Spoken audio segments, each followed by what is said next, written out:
What's up, BBN? Welcome back to the Kentucky Connection Pod. We have been MIA since the Florida football game. I've not had an episode out.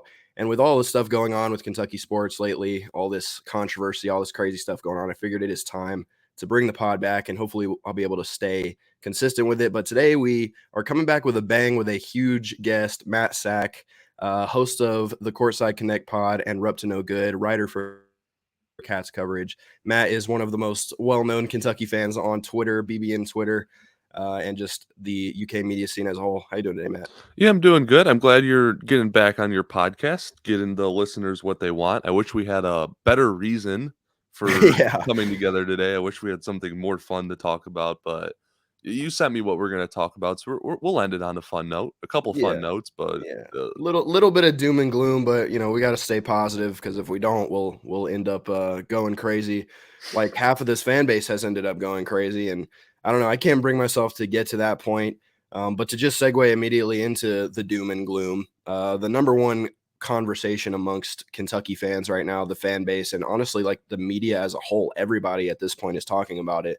The John Calipari at Kentucky conversation. You have a group of fans, a segment of people who want him fired immediately. You have some people who are kind of middle ground and they want to just see how things play out. And, they think that a Hall of Fame coach has earned the benefit of the doubt to try to turn this around. And then you got some people who just refuse to acknowledge any of Cal's faults. And, as some people like to call them, the sunshine pumpers on Twitter. So, I mean, where do you stand in that whole conversation, and what do you think about it as a whole? yeah, if you follow my Twitter, you know I'm definitely closer to the Sunshine Pumper, but even last night, we're recording this on January 11th. So last night was the 10th when we played South Carolina. I was at that game. And if you watched it on TV, it was even worse in person. The crowd was great. The crowd was getting going. But like every time we would get going, it would be like deflating three that South Carolina would hit. It'd be a missed layup for us. It'd be a turnover for us. And it just like, it felt like the Cal era was coming to an end literally right before my eyes. I'm front row in the student section. So like 10 feet in front of me, it literally felt like my childhood, the Cal era, everything was just coming to an end. And it sucks. It really does. I'm going to support the team regardless. I'll be in the front row every game, cheering as loud as I can. I'm going to support the players as much as I can, but I'm not going to also sit back and pretend what we're watching is okay because it's not okay. I'm a sunshine pumper. I've defended Cal in the past. Like the COVID season, all right, it was COVID, whatever. Last year, lost St. Peter's, but it's injuries. This year, I don't have an excuse. What we're watching is just inexcusable, and it even my very positive self is having a hard time finding good in this. Right. Now I'm along the same lines. I've kind of been in the middle. I'm more in the middle where it's like I'm fine criticizing Cal where it's due, but at some point, there are people who just everything think everything is his fault and they refuse to look at the context surrounding certain situations. Like I was going live today and people were like, "Oh, we've gone 5 years without a tournament win," and I'm like, "Okay, well, let's look at the context surrounding it. Like the 2019 team, that's one of the best teams in the country. Who knows what that team would have done? And it got canceled because of COVID. 2020 year, we should just wipe that whole year of college basketball out of existence because nobody, like Kansas missed the tourney, Duke missed the tourney, UNC missed the tourney, we missed the tourney. Like that whole season just simply doesn't count in my eyes. And then we come back last year, we have one of the best teams in college basketball, and then we get upset in the tournament for the first time under Coach Cal. We lost in the first round to a team that, I mean, of course, it's just St. Peter's and there's no excuse, but they made the Elite Eight. You know what I mean? And this happens. It's part of March Madness. So chalking up last year as to being a bad year, it's like if you look at the regular season as a whole, we were a great team. We had some huge wins. We blew out both of the teams that made it to the national championship. So all you got to do is really look at the context surrounding things. And really, in all actuality, the 2020 COVID year and then this year are the only 2 years in recent memory where we've actually been like not good at basketball. And so that's why I'm kind of in the middle where it's I don't want to fire Cal yet. And you had a recent tweet actually, like right before we started this about I'm along the lines of I just want to wait and see what next year's team can do because this is the first time we've had this type of recruiting class in a while. But then your point was like, well, that's a slippery slope because the 24 class could end up being better than the 23 class. So if we go by that logic, we'll have to if we don't do well next year, then we're gonna have to hang on until the next year, and then it becomes just like a constant, you know, never ending cycle of just waiting till next year. And I do agree with that. Oh, you're muted. Sorry, for the No, people you're good. that don't like Cal, that's kinda like I'm sure they're getting annoyed with that because 'cause we've been saying that for, like, 5, 6 years now, and like you said, a lot of it is justified, just wait till next year. This year, it had unfortunate circumstances, just wait till next year, but we can only just wait till next year so much, and we're kinda getting there. But I genuinely do believe Cal deserves one more year. Again, you said there are excuses for a lot of things. This year, I don't excuse him, but this is the first year out of 14 that I'm really like, Cal, this is your fault. Like 13, we missed the tournament, but 12, we won the championship. Like, who cares? Like, get over Right. yourself. Right. Um, but this year, it's like just you can't have it. But next year, what works best with Cal? He's gonna have true rim protectors and Ugani Kingsley and Aaron Bradshaw. A lot of what Cal's defense is like, he likes when guards really press up on opposing teams' guards, and you get steals out of that, but sometimes you get beat. But when you get beat, you have a 7-footer there, a 7'1" guy that's able to block shots, like a Willie Cauley Stein and Anthony Davis, like that kind of mold. We don't have that this year. We have 6'8" Oscar Shibwe, who doesn't look good on defense at all. And even when he does look good on defense, he's not a rim protector. Aaron Bradshaw and Uganda Kingsley, much better rim protectors. And while I think Case and Wallace and Cyber Wheeler are really good guards at what they do, Wheeler a great playmaker, Wallace just a great all-around player. He's been really good catch and shoot threes. They're neither one of them have looked like guys who are like, okay, I could throw the ball to them and they're going to go get themselves a bucket. Dillingham could do that. DJ can do that. Justin could do that. So we have a trio of guys that could get their own buckets and two really good rim protectors. Um, I don't know if I want to see Bradshaw and Uganda playing together, but I think the overall mold of the team better fits what Cal likes to do. So, and plus they're all 5-star freshmen, which again fits under what Cal likes to do. So I'm going to give him one more year. Right. If he fails with that, then it's like, all right, you failed with the seniors, the veterans, the returners. You failed with the 5-star freshmen. Cal is just your time. But I want to give him one more year. And I know not everyone's going to agree with that, but that's okay. Right. Well, and I just think from a logical standpoint, it does not make any sense to me to look at the potential next year has. Because like under a hypothetical, he leaves to go to Texas. That whole recruiting class is most likely coming with him. Like those guys are following Cal. They're not. They're not. I think Reed Shepard probably the only guy in the class who will stay committed to Kentucky if Cal leaves. So with that instance, what if he goes to Texas? I mean, they've got some talent on that roster already. You got guys that are going to come back, and then you got that top tier recruiting class. What if we fire Cal and he wins a championship over there, year one with Texas? Like, where do we stand as a fan base if we push Cal out of town? He goes to Texas and wins a natty with that squad, which is possible. But there is that segment of the fan base who just thinks it is impossible to win anything with Cal at the helm. No matter what talent we have, we're going to lose regardless. And I just don't. The last time we had that level of talent on our team, we were a buzzer beater away from making the Final Four.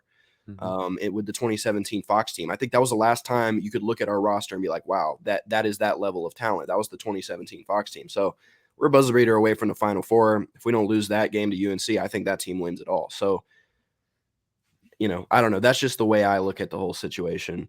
But moving on to like just kind of focusing more on this year's team and the issues that we're having this year. There's the rumors floating around about some deeper issues, some chemistry issues, guys not getting along. We've all seen all over the place, people talking about Oscar and Severe not getting along, people talking about this, that, and the other. There's all these different rumors floating around, nothing solidified, but it's obvious that something is missing with these guys chemistry wise. You can kind of tell the way they are out there on the court. I mean, even at the South Carolina game yesterday, Oscar, we're down and we need some momentum. Oscar gets a steal, goes coast to coast and dunks it. And the reactions from his teammates were not on par with what you would expect in a situation like that. So looking at that as a deeper issue on this team, there's obviously different things to look at there. But what's your overall viewpoint on that? Yeah, it's really obvious. I know there's a bunch of people like coming out and being like, "There's rumors about this. There's rumors about this." I was one of them. Like I'm people. I got people in my credible people in my DMs telling me, "Wow, look what, like I can't believe what's happening with this team." And it's like, let's just put all the rumors aside and look what we're actually looking at. Like what's available. Right. Oscar Shibwe, after the game, went and said, "Cal, you should like play the walk-ons instead of some of these guys who just aren't fighting." Yeah. Like Yeah, that's that's That's not blatantly something obvious. that's not something that, like, a really cohesive team says, you know? Right. Like, I'm trying to think of, like, what's a team that, like, really fit well together? Like like the even, like, the 2014 team, which struggled at first. What were they saying? Aaron Harrison said, "This is gonna be a great story." You know? These guys aren't like, "Yeah, we're losing, but we're gonna keep fighting, we're gonna keep trying, and this is gonna be a great story, and we're gonna come back." No, they're saying, like, "Our teammates aren't fighting, they need to fight harder, we should play the walk." Like, it it's frustrating. It is. And what we see with our own eyes, the quotes that we're hearing in practice, Cal keeps saying more than ever, "These players need us, these players need us." You can tell the players are emotionally struggling, like, they're not getting, like, a true Kentucky basketball experience, like, they're not having fun, they're not happy. Right. And when your teammates aren't getting along and they're not having fun and you don't really have a leader on the team, you have better players than others, but I don't think this team has a leader. Like, Kaysen is your best freshman, maybe your best NBA talent. He's doesn't seem like a leader to me. Like, he's not gonna go into practice and be like, "All right, this is what we're doing." Right. Oscar's definitely not like that. Wheeler's not like that. I think Toppin kinda was like that, but he's been struggling so bad. Like, it's hard when your leader is playing so bad because it's like, I don't even wanna listen to him because he's not playing good, Right. but Yeah. it's it's a mess. Yeah, and I think that, like you said, people wanna crucify certain people for not. I mean, at the end of the day, you can't come out and say outright things that aren't yours to say. So all you have to do, inside information aside, just look at it at face value. Look at what we are seeing with our own two eyes. And like you said, Oscar coming in, and Oscar is a whole other situation. I mean, a lot of people don't want to put any blame on Oscar because he is like statistically our best player. He's the returning national player of the year. He's one of the most beloved Kentucky basketball players ever. But there are different there are different other reports of his ego being inflated and him being a whole locker room issue in and of himself. And again, there's no hard evidence for that, so nobody's accusing him of anything. But at the same time, that it's pretty blatant that and it's understandable that a guy getting as much attention as he has been and getting talked about and being praised as much as he has been is going to see a boost in his view of himself. Um, and I mean, even I had people in my live today. Again, I don't know the reality of it. But I had people in my live texting or commenting saying like there's been fights in practice, like full blown fights in practice. Don't know the reality of that, whether that's legit or not. But I mean, there's just all these different rumors flying around about different things, and it's just like at the end of the day, there's a clear chemistry issue. These guys aren't getting along at the level, like you said, of a team like when that Aaron Harrison team lost it to South Carolina, and they said this is going to be a great story. We haven't heard one of these guys say that yet. Cal's been saying that he believes we can turn it around, but that's about the extent of the optimism we're seeing. It's just there's no. You got our best player coming out saying that there's no fight and we should play walk-ons, and that is a huge issue. But I think a secondary issue is maybe that the talent on this roster is not what rosters of the past have been. I mean, Antonio Reeves, as much as I liked him as coming in as a transfer, he was at Illinois State for a reason. You know what I mean? He's a senior. He's still in college for a reason. CJ Frederick, we expected him to be Tyler Hero. He was never Tyler Hero. He was a solid sharpshooter on Iowa. Like that, he averaged 7 points per game over his career at Iowa. Like there was never like the expectations we had for some of these guys coming in, I think was too high.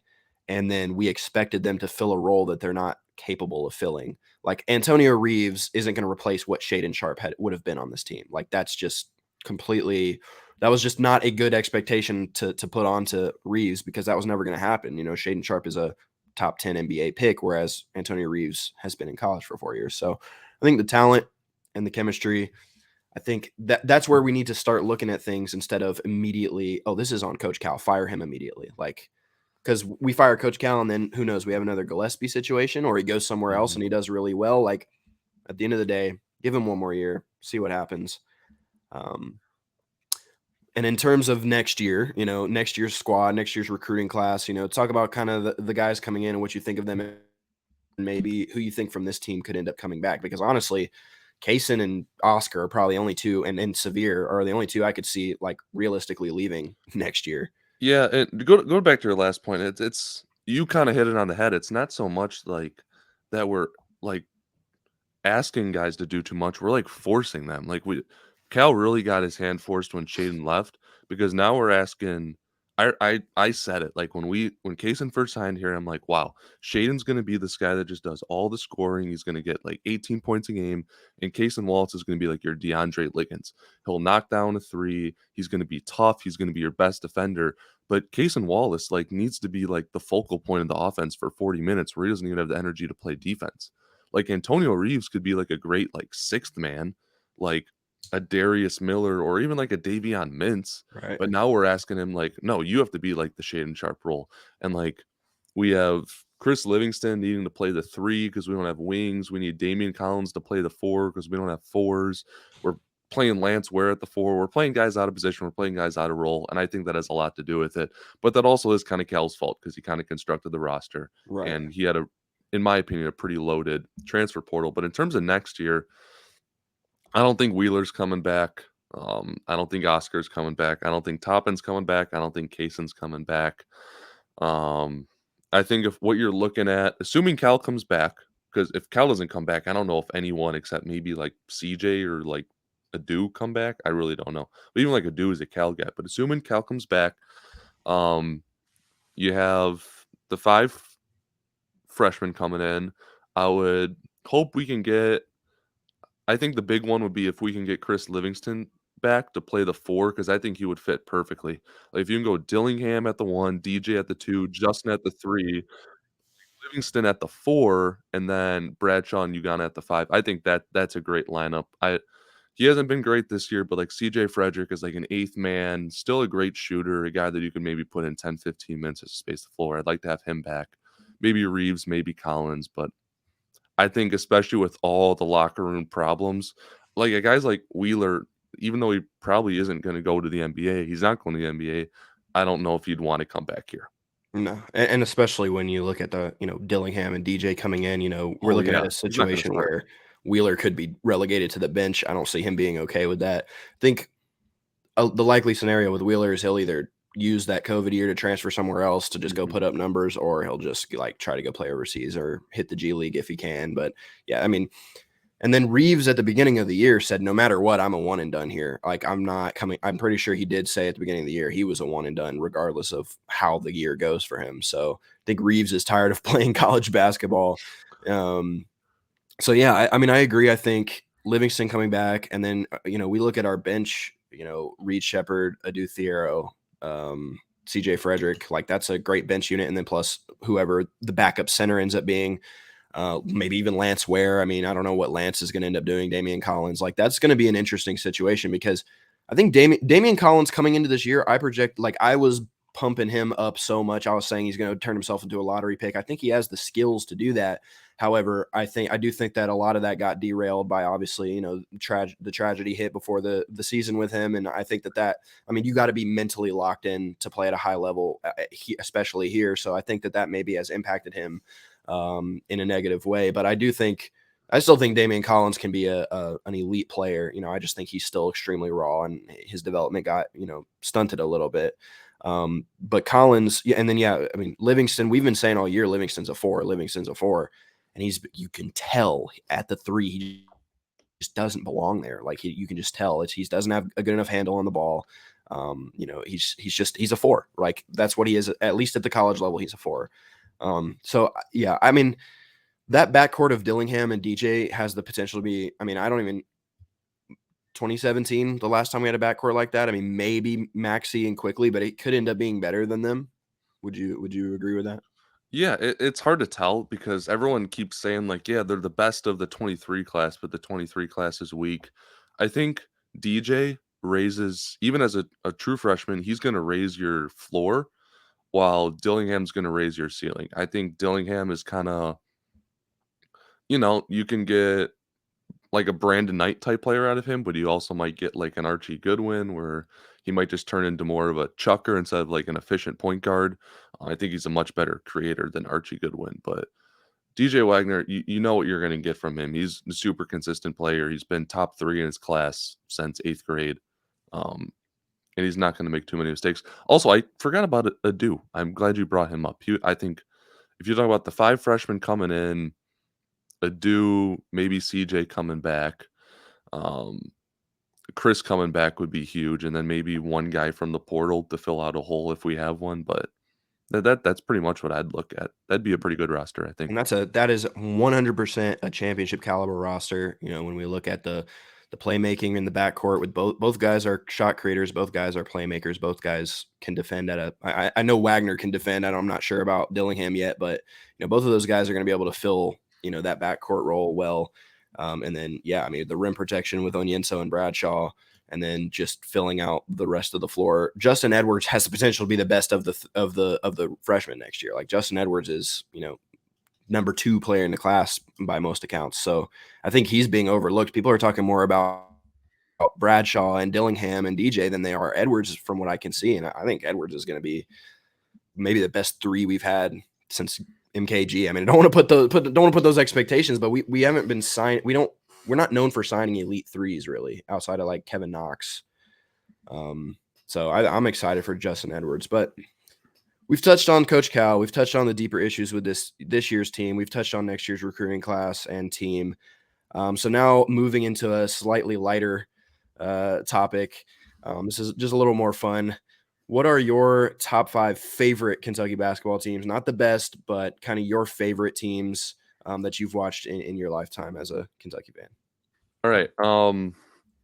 Number 5, and this is going to be crazy because maybe the most talented team is not going to be on there for me, and that's 2015. And that's just because, like, I don't know, I was 13 years old. I was like in like 8th grade. I was like super into baseball that year. Like, I was like really big on travel baseball. I just didn't have time to watch the team, which sucks because that was a historical year. But in 5th place, give me the 2019 year. The Tyler Hero, PJ Washington year, should have made the Final Four, an overtime away from the Final Four. When they beat Tennessee at home, when they were number 1, that was one of like the most fun games ever. They destroyed them. They beat them by like 25. Love that team. 2011, that was one of the first teams that really made me fall in love with Kentucky. Now, I was a fan a couple years before that, mostly in the Cal era, but 2011 when Brandon Knight hit that huge shot to go up over Ohio State, that was like my first like this is March Madness moment. Like I was like, wow, like I love college basketball. I love Kentucky basketball. This is great. 3rd place, 2020. Again, kind of a weird one, but that was my freshman year of high school and or sorry, my freshman year of college, and the only what now appears to be uh successful season that I've had at college because we had the team that lost to St. Peter's, we had the 9-16 team, and we have this team. So 2020 with like Quickly and Richards, that was so fun to watch from the student section. 2nd place, and I go back and forth with 1 and 2 really hard, but I'll give number 1 of the championship team. So number 2 is 2017, De'Aaron Fox, Malik Monk. Enough said. And 2012 was my favorite team because of the national championship. Yeah, I mean, I like that list a lot. I would tend to agree with it in a certain capacity. I think we're pretty similar, um, but mine is slightly different. I differentiate slightly. At number 5, I have the 1920 Maxi Quickly team. We saw the resurgence of junior Nick Richards, going from arguably the worst player on the floor for us in his freshman and sophomore year into being an absolute monster. That was just one of those success stories that you look back on like so fondly. Like, he was so frustrating his first 2 years, and then it just clicked that junior year. And he was just one of the best bigs in the entire country. Quickly winning SEC Player of the Year. That was a ton of fun. At number 4 for me, it's 2016-17 with Ulis and Murray. That's one of my favorite backcourts. Those guys, Tyler Ulis, that was his best year. Murray was so fun to watch. Watching them, our front court was god awful on that team, and that's why they didn't. Scal obviously didn't pan out. If Scal had played up to his potential, you got that backcourt of Ulis and Murray, and then you got the number 1 recruit of Scal down low. My goodness, that team could have done something. I think they could have been way better than they were because that team lost 2nd round to Indiana, I think, didn't Yeah. they? Yeah, that was a rough one. But Junior Dakari Johnson, I think, is my biggest what if of all time. oh man, yeah, if he was on that team, it's over with, man. I mean, if you have a what the hell? If you have that big, strong, bruising paint presence in the post with that backcourt, man. And I mean, because Willis was on that team too, wasn't he? He started at the 4, I think, for us that year. Derek Willis and He did. Dominique Hawkins. That was a fun team. It was a deep team outside of the Mhm. front court. Marcus Lee was pretty much playing most of the minutes in the front court for us that year. But then third for me is the 2014 team, the Aaron Harrison, Julius Randle team. I mean, I don't think I've ever been more excited in my life than those 3 game winners in a row that Aaron Harrison hit for us. That was just one of the most exciting like stretches of being a Kentucky fan. Like when he hit the shot against Michigan, man, I probably ran around my house for 15 minutes straight after that. That was just one of my favorite memories as a Kentucky fan.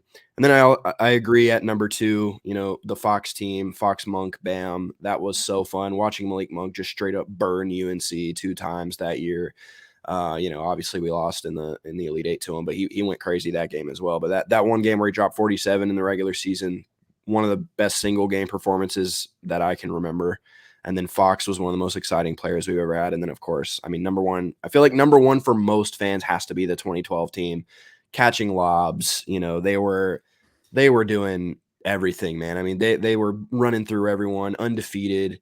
Just pummeling everybody. I remember when West Virginia thought they had a chance, and those guys were talking so much crap, and then we beat them by 40. And I don't know if that was a Sweet 16 in the second round, but that was that was a fun team. Oh my goodness, what am I talking about?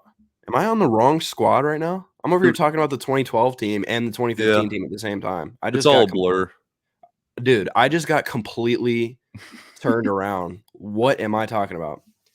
2012 team that won the championship is my favorite squad. They were running through everybody. They were still running through everybody. It all applied until I got to the tournament, but I don't know what just happened there. I just completely got mixed up. But anyway, 2012 team, Anthony Davis catching lobs, throwing lobs, Duron Lamb hitting every 3 he took. That was my favorite team. That was embarrassing. I'm not even going to lie to you. Moving on to our final topic of the day. I wanted to briefly touch on Kentucky football next season. Obviously, we're smack dab in the middle of basketball season right now, and that's obviously on our minds, at the forefront of our minds. But I mean, looking at next year, getting Liam Cohen back, we got that official announcement. Devin Leary, number 1 quarterback in the portal before Sam Hartman entered, I think. So now he's number 2, but still, I mean, incredible quarterback. Could end up being a better college quarterback than Levis. I think that's almost a guarantee, really. And then, returning Barryon Brown on that offense. And that's just the offense. The defense is completely stacked as well. We just landed former 5-star Keyshawn Silver from North Carolina to replace Justin Rogers. So kind of what do you think about Kentucky football next season? Just briefly touch on them, just kind of talk about, how you think the offense is going to be, what you think about the defense, and kind of just like, I don't know, pinpoint what our strengths are going to be and kind of how you think the season's going to go. Yeah, first of all, I kind of had an embarrassing moment too. Somehow I forgot about the 2014 team. I'm not sure where that is on there, but it's definitely top 5. Probably not top 3. It's probably 4 or 5. I don't know how I forgot about Julius Randle and all those Aaron Harrison shots. I literally brought it up early on the podcast. But Yeah. anyways, No, it's all good. um, I think you killed it. Like I think with Leary and the offense and Cohen and the weapons, uh, I don't know if he's like actually a better quarterback, but I think the production is going to be better because like Leary is, I feel like what a college he fits the college game better. He's just going to be able to get the ball in Barry Brown and Dayton Key's hands. We don't need 1 or 2 NFL throws a game from him like we got from Will Levis, but he'll probably also make less mistakes. And Liam Cohen just going to run a better offense than Rich Gangrello, and that's not too debatable. Um, the run game's questionable. I think I remember going into like this season, I was like, okay, we don't have a Wandale, but we have like a much deeper wide receiver room. And then we found out the wide receiver room wasn't as good this year because we really did miss a Wandale. That's kind of how I feel about the running back room. It's like, okay, yeah, we got probably Ramon Jefferson back, Jaton McClain, maybe Lavelle Wright. We got Ray Davis coming in. We're probably gonna get Jamarian Wilcox on tomorrow, hopefully. But we don't have a Chris Rodriguez. So the run game kind of questionable, but I think the passing game is going to take a huge leap. Offensive line should be better, but I'm not sure if I'm ready to call it a strength yet. Again, it can't be worse, but I don't know if Right. it'll be a strength. The Right. defense, I think, and it sucked that guys like Square and Jones, and Weaver were hurt all year, but it allowed guys like Trevin Wallace and Derek Jackson, Keaton Wade to get a lot of reps. So I think our linebacking crew is really talented, and while they're young, they also got like real reps against SEC teams. Like they were playing against Florida and or not Florida, like Ole Miss and Tennessee and Georgia. So they got real SEC reps. So I think they're gonna both be experienced and talented next year. And the depth in our secondary is insane. Like I don't even know where we're gonna put Vito yet. But Yeah. we got Jordan Lovett and we got I'm trying to think who else is coming back. We got the two defensive back transfers. We got a 4-star and Avery Stewart coming in. And yeah, like where do we put Afari at? Is he a nickel back? Where do we put Vito? The secondary is super deep, and I that's not something we were saying this year, or at least going into this year. But we rebuilt that secondary in a hurry. So shout out Right. to Stupico. I'm excited. Yeah. Yeah, me too. And I mean, think about it. You talked about how Jones and Square were injured for a good portion of the year. Talked about how Weaver was out for a good portion of the year. We still finished statistically the number one defense in the SEC. So Mhm. that is a testament, I think, to the talent we have, the depth we have, and a guy like Trevin Wallace. DeAndre Square is one of my favorite ever, one of my favorite Kentucky Wildcats ever. But Trevin Wallace is, I think, leagues more talented in terms of like an NFL caliber guy. Like he is, that dude is going to play on Sundays. Like it's not even debatable at this point. Keaton Wade returning for his second year. Dion Walker down in the trenches. Mhm. Dion Walker is gonna be potentially the best D lineman we've ever had. Like that guy is a freak. He is unbelievable. And then you add Keyshawn Silver right next to him, who's also pretty much the same size as him. And now you've got two of the biggest guys in the trenches down there causing havoc. And then in terms of Afari, I've actually thought about it a little bit. I think he did take some edge rushing reps this year. And I think Alex Afari, maybe, if we slide Vito in at nickelback, I think maybe Afari could be an edge rusher, and it could be him and Keaton taking turns on one side and then Weaver on the other side. I think that could end up happening with Afari. I don't know if they like him better in coverage or better as a rusher, but I mean the talent on that defense is monumental. I think we could end up with one of the more talented defenses we've ever had next season. Like you said, Jansen Dunn from Ohio State, JQ Hardaway, those are both former 4 stars coming in to transfer. Zion Childress caught fire at the end of the year. He's coming back. I think Jalen Geiger should be back. So Jordan Lovett was unbelievable this season. I think he led the team in tackles or was among the top tacklers. I'd say the biggest questions really for me is the kicking game. Ruffalo struggled at times this year. I mean, but the whole kicking unit did. The whole special teams unit was bad, and now Ruffalo's gone. So do we go Jackson Smith? Do we go? I think we signed a kicker in this class. Does Chance Poor move to kicker, like to field goal kicker? I think that's a big question, and we saw this year how important that unit is. People don't think about it, but that unit is extremely important, and we haven't really had any consistent greatness since Austin McGinnis left. And then at least the way I feel about the offense, Leary won't be like a more talented quarterback, but like you said, production wise, I think, 2021 before his injury this year, he threw for 3,500 yards, 35 touchdowns, 5 interceptions. The guy was one of the most productive quarterbacks. He was a Heisman hopeful coming into this year. And I think he had NFL draft stock, that was there after that 2021 season. So I'm excited to see him. I mean, he's going to have more weapons at Kentucky next year than he did at NC State. Like Barryon Brown, Dane Key, Tavion Robinson being utilized in Liam Cohen's system. Those, Dingle and Caddis. O-line is still a concern, I think, because we added two guys onto a O-line that was the worst in Power 5. We added two guys, Bowles, who was a rotation guy at Bama. I like him. I don't know if he's going to be as good as people think. They look at, oh, he's an Alabama transfer. He's going to be elite. Like, I don't know if that's going to be the case. We'll see. I like Marcus Cox a lot, but I don't know. I mean, what are we going to do on the right end, especially if, Keontae Goodwin's gone, or most likely gone. I don't know. But, what are we going to do on the right end? Because Marcus Cox is the left tackle, but who's our right tackle going to be? Is it going to be Wolabaugh? Is it going to be, is Flax going to come back? I mean, Flax was arguably taken advantage of every single game. So, O-line, I think, is probably our biggest concern. Yeah, and with it being our biggest concern last year and putting in with pieces we aren't 100% sure of, it it's obviously going to be our biggest concern. But again, I like what Liam's gonna be able to do. I'm glad you brought up Tavian Robinson. I think he's super underrated. A lot of people forget we brought him in to be like wide receiver 1 this year. Right. Like, He was supposed and to take the Wandale role. yeah, and we heard a lot like he didn't get along with Rich. He was hurt a lot of the year, and I think people are expecting him to be wide receiver 3 behind Dane and Berrien. And I think Berrien's the best talent on this team, but I think Tavion might be 1A, 1B with Berrien. I don't think people are ready for Tavion to do that. I also am super high on Shamar Porter. I think he's gonna be better as a true freshman than Dane was this year. I think Oh, he's wow. closer to Berrien than Dane.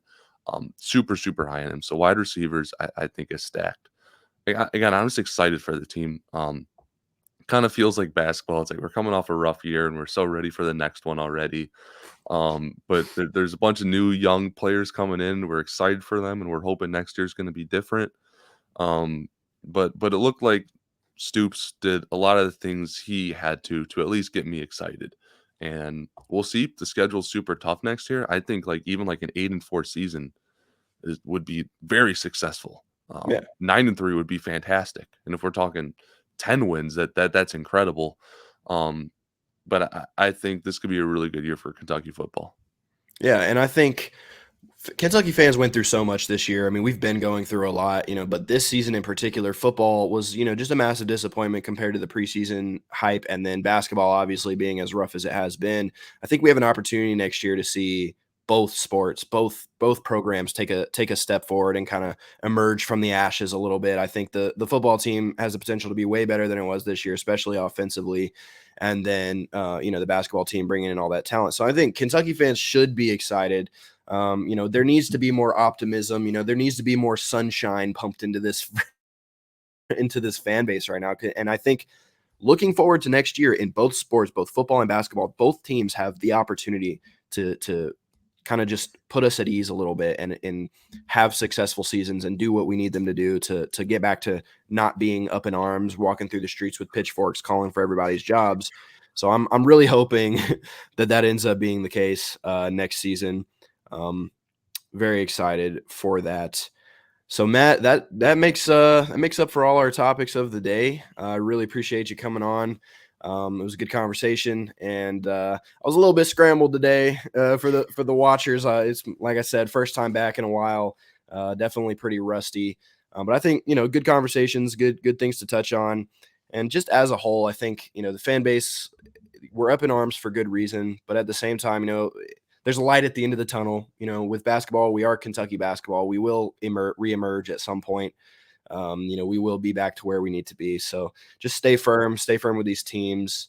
And then Matt, you can go ahead and just plug whatever you've got going for you. Twitter handle and all that, and podcast, whatever it is you want to plug. Feel free. Yeah, it like you said, it things aren't good right now, but it is not illegal to be optimistic. You are not forced to be miserable. You're not forced to argue with other fans on no reason for no reason. It's okay to say, yeah, things aren't good right now, but I'm still a Kentucky fan. I still love my teams. There's a lot to be hopeful for moving forward. And I get if you're upset right now, but we're still BBN. Still got to support our boys. Still got to support our squads. That's what makes us the best fan base. But yeah, at Matt Sack BBN on Twitter. I write for catscoverage.com and I host and co-host the podcast Courtside Connect and Rupp to No Good. You could probably find those on my Twitter. Probably the best way to find me. But go check out Kentucky Calvary. I see him put in work on Twitter all the time. I've been following him for a minute, but he also does great work on TikTok and obviously the podcast that you're listening to right now. So I'm glad we finally got to do this. I know we've been trying to get this done for a minute, but had a great time and hopefully the fan base feels better after listening to us talk some ball. Certainly hope so. Well, once again, I appreciate you taking the time to come on here. I know you're a busy guy. So definitely appreciate the conversation. Hopefully we can do this again someday and I'll be a little bit smoother with it. But all right, you guys, thank you guys so much for listening. Go Cats. Let's stay happy and we're going to be all right.